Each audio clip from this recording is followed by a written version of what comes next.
Salut Eloquence, Salut Nani, comment vas-tu? ça va et toi? Écoute, pépère, je me porte très bien. C'est un plaisir de te recevoir aujourd'hui pour les Comores Music Awards. J'ai des petites questions pour toi. Écoute, déjà, merci pour l'invitation, ça fait plaisir. On va booster l'Afrique, les Comores. Et voilà, donc pose toutes tes questions, je suis tout oui. C'est Vas-y. gentil. Bah, tout d'abord, quand on entend Eloquence, Oui. on pense forcément à la BO de Taxi 3, le featuring avec Kélia. Chose à faire, deux spies, pas moyen de vespi, homme d'affaires Nesby, toi et moi c'est pour la vie, non? Le grand amour, la passion, le premier jour. Moi, ça fait plus de 20 ans que je fais de la musique, effectivement, mais on va dire mon gros tube qui était partout en France et même à l'international, oui, c'est la BO de Taxi 3, Match nul avec Kélia. Ça commence à dater, mais ça passe toujours en club. Je reçois toujours des vidéos à travers le monde que la musique est jouée, donc ça fait toujours plaisir.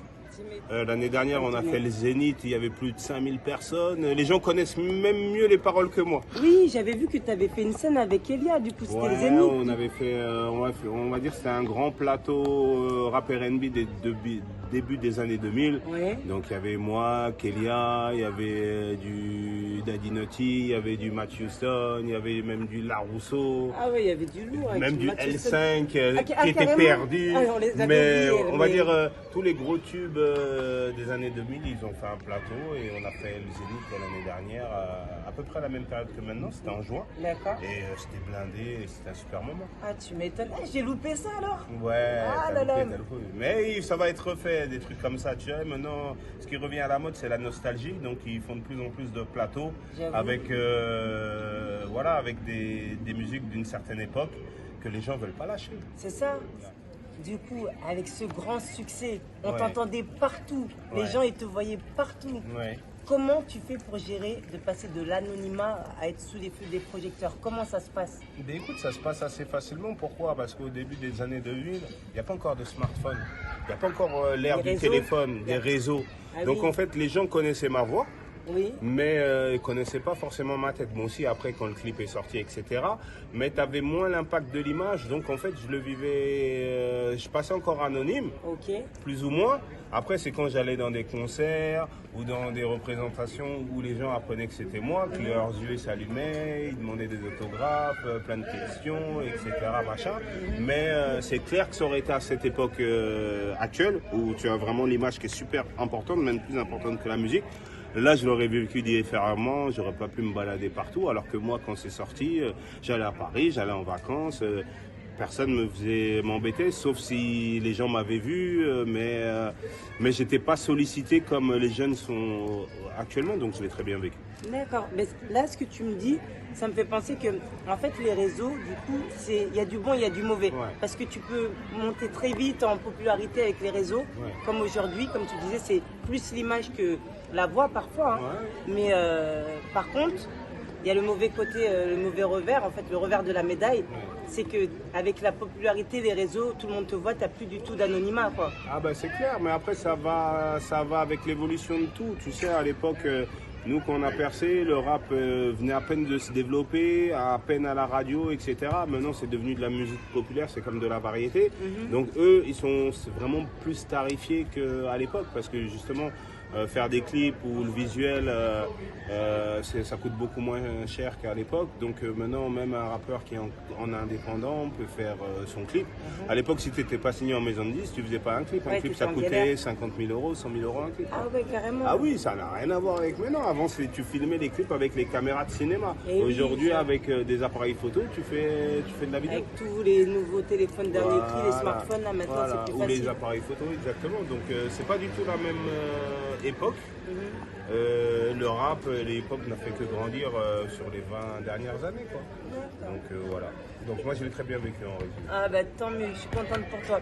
Mais par contre, Dis-moi. je me dis, à cette époque, Oui. donc tu étais en pleine ascension, Ouais. tu as sorti un titre, un projet qui s'appelait Le début de la fin. Ouais. Pourquoi ce titre? Bah, parce que justement, c'était mon premier projet, donc le début. Ah ouais, ok. Et après le début de la fin, parce que j'aimais bien cette tournure de phrase, mais c'était plus pour dire que c'était mon début. Et pourquoi la fin? Parce que en fait, je l'ai sorti mon premier album, donc ce projet-là, début de la fin, c'était en 2004. Ok. Après le succès de Taxi, mais ça faisait 4-5 ans que j'avais déjà fait plein de musique, etc. Donc la moitié de l'album, c'était des nouveautés, et l'autre moitié, c'était justement tous les featuring que j'avais fait sur les 4-5 premières années de ma carrière, donc des trucs avec Diams, avec Faflarage, etc. Donc c'était le début de la fin. Ok. C'était le début de ma carrière, on va dire mainstream, mais c'était la fin de ma carrière, on va dire encore ghetto, underground.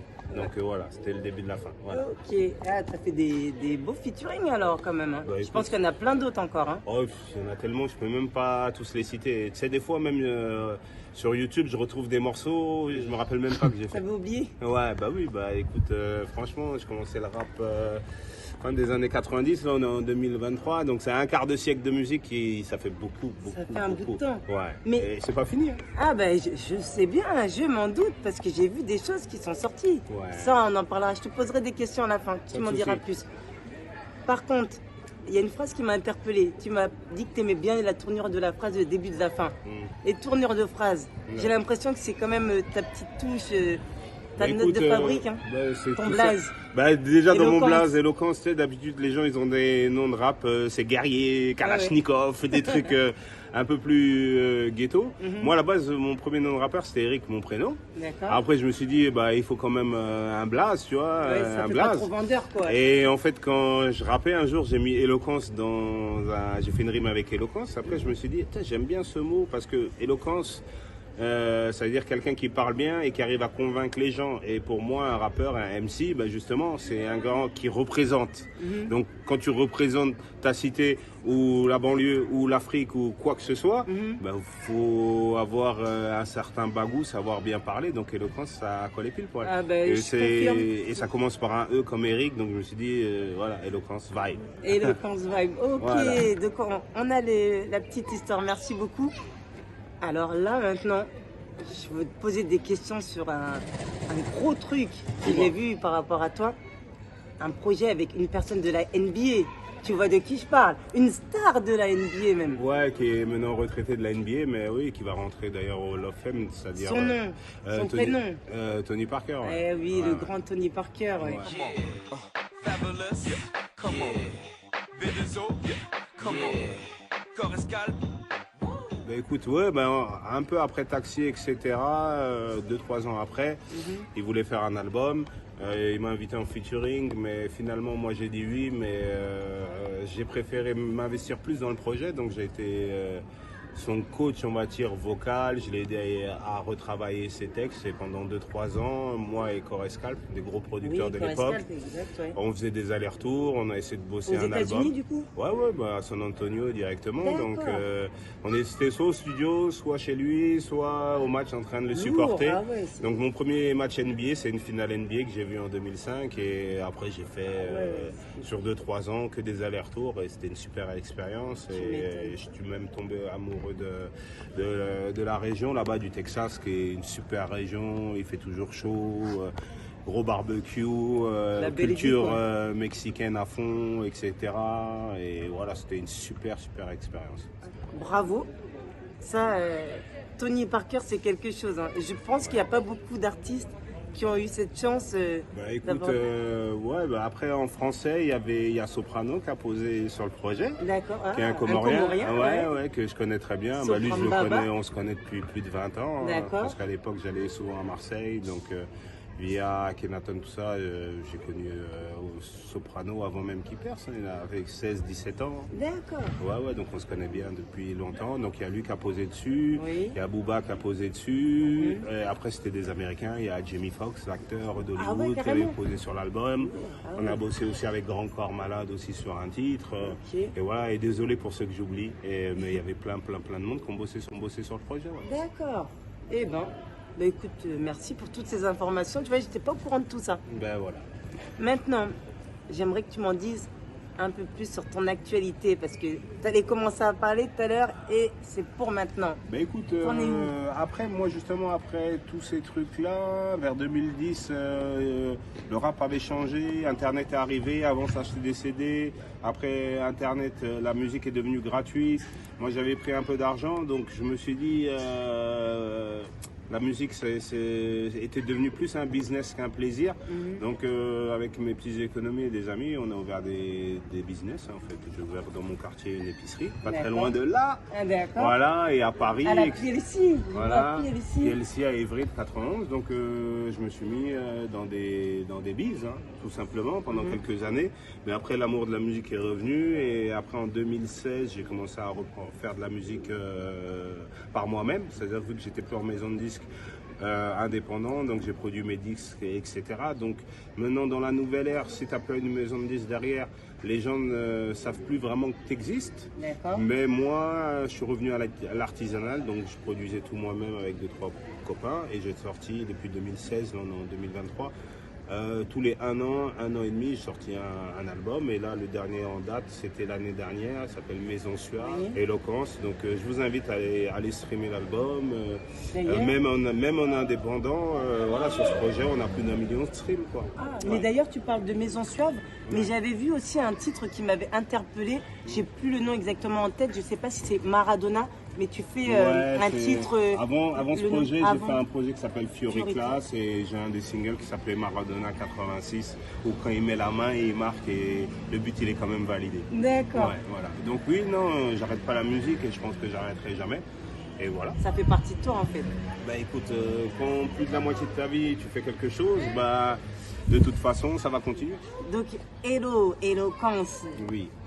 La tête que t'as. Oui. T'es de quelle origine? Je suis sûr que t'as déjà pris pour un Comorien, toi, non? Mais écoute, c'est marrant que tu me dis ça. C'est vrai que justement, quand j'ai commencé à rapper, etc., et c'est un peu la coupe que j'ai aujourd'hui. J'étais crâne rasé et tout ça. Tout le monde me prenait pour un Comorien. Ça a varié antillais, mais c'est vrai que quand j'avais la vingtaine, on me prenait grave pour un Comorien. Après, moi, ça me gênait pas. Hein. Moi, à la base, je suis Camerounais. Ok. Voilà, un peu français, mais en vrai, je suis Camerounais. Ah, le métissage, je vois. Comme on te prenait pour un Comorien. Moi, je te passe ça. Il y a l'événement Comore Music Award. T'en as entendu parler? Mais bien sûr, bien sûr. Mais ça se passe quand là? Le 21 octobre, au Millénaire, à Savigny-le-Temple. Ah bah oui, mais c'est bien en plus, c'est une belle salle. J'espère que ça va bien se passer. T'en penses quoi de cette initiative Comore Music Award? Récompenser les artistes comoriens avec des awards, en fait, des trophées pour eux. Après, c'est simple, hein. Si nous-mêmes, on ne se représente pas nous-mêmes, les autres, ils ne le feront pas pour nous. Donc voilà, c'est une très bonne initiative et j'espère que ça va marcher, quoi. Ok. Alors, moi, j'ai oublié de dire une chose. Oui. Parce que tu es là depuis 20 ans, tu l'as dit. Ouais. Plus de 20 ans même. Ouais. Donc, tes chansons, elles ont traversé les décennies, là. Ouais. Plus d'une décennie, là. Ouais, on est sur deux et demi, on va dire. Hein, 2,5, on est d'accord, hein. Ouais. T'as inspiré des jeunes. Ouais. Tu vas en inspirer d'autres. Mais quand je dis ça, c'est par rapport aux... Les gens, il y en a qui ne savent pas. Le si, méchant, méchant. Moi, quand j'étais jeune, j'entendais beaucoup si, méchant, méchant. Ouais, c'est ça. Et après, j'ai entendu un rappeur de chez toi, d'Evry également. Il n'est pas de ton quartier, je pense, mais... Non, effectivement... on entendait dire méchant, méchant, donc... Si, méchant, méchant. Éloquence, Ah ça vient de moi. Après, le truc, c'est quoi? Nous, on est d'Evry, du 91, on a un département. Donc, on a vite à inventer nos argots à nous. Les bails, les airs, les méchants, les chacals. Il y a plein d'expressions qui sont nées dans le 91 et qui sont partout dans la France. Et effectivement, tu as des mecs comme Niska ou même les jeunes du Bad Set, comme les Codes, etc.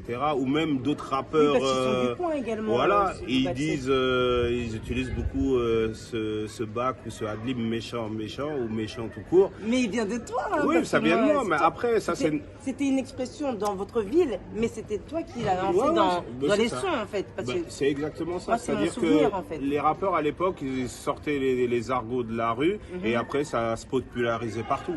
Donc, c'est-à-dire que ces jeunes qui sont beaucoup plus jeunes, ils ont dit méchant, méchant, mais ils savent même pas d'où ça D'où ça vient. vient, C'est oui. comme aujourd'hui, bail, même à Marseille, les gens ils savent c'est quoi un bail. Oui. Ben, alors que bail c'est né ici, tu vois. Nous on disait bail avant que ça soit à la mode. Donc le 91, c'est vrai que pour beaucoup d'argot, on est précurseur. D'accord. Et au contraire, ça fait toujours plaisir que justement ils C'est prennent sûr. le flambeau et qu'ils utilisent les mêmes argots parce que ça fait partie de notre culture. Comme Bien je sûr. dis, le 91, on a un département jeune au niveau de tout. Et moi, ce qui me fait plaisir, nous, quand on commençait à rapper, les autres rappeurs, quand ils dédicaçaient à la radio, ils disaient dédicace 9-2, 9-3, 7-5, etc. Mais t'entends jamais le 91 parce qu'il n'y avait pas de rappeurs qu'on perçait. Et nous, on est la première génération de rappeurs qui ont percé. D'accord. Et aujourd'hui, les jeunes rappeurs, même les plus grands rappeurs en France, beaucoup viennent du 91. Et oui. T'as PNL, t'as des Nino, t'as des Niska. Donc justement, le 91, maintenant, vous pouvez plus Koba. nous oublier. Voilà, des Koba, tout ça. Donc nous on a fait les fondations et maintenant ils sont sur la toiture, ils font le toit.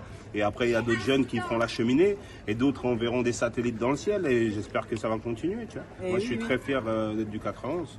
Donc ça, c'était le mot de la fin. Ouais, c'est ça. Merci beaucoup, Éloquence. Bah, de rien, c'était un plaisir et On se voit le 21 octobre. venez le 21 octobre. Como Award, c'est le 21 octobre, millénaire à Savigny. Peace.